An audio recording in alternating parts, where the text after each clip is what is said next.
গত 4/1/2025 ইংরেজি রবিবার সকাল 10:30 নাগাদ মাসুঘাট অঞ্চলের জগন্নাথ মন্দির প্রাঙ্গণে এক হিন্দু সভা সম্মেলন আয়োজিত হয়।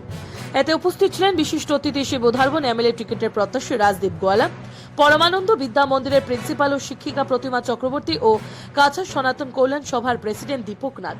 সনাতন সমাজ নিয়ে অনেক কথা তুলে ধরেন উনি।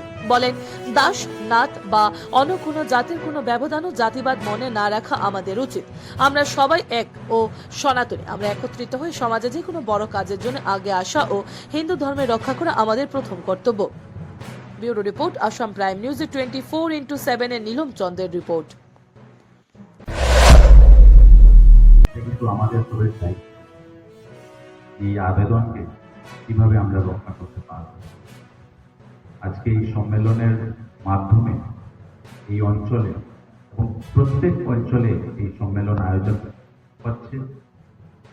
এই সম্মেলনের মাধ্যমে আমাদের সনাতনী সংস্কৃতি প্রচার প্রসার, আগামী নবপ্রজন্মকে কিভাবে আমাদের সংস্কৃতির প্রচার প্রসার, আমাদের ভারতীয় সংস্কৃতির প্রচার প্রসার ঘটাতে পারব, এই উদ্দেশ্য নিয়েই আমার মনে হয় এই সম্মেলন চলছে।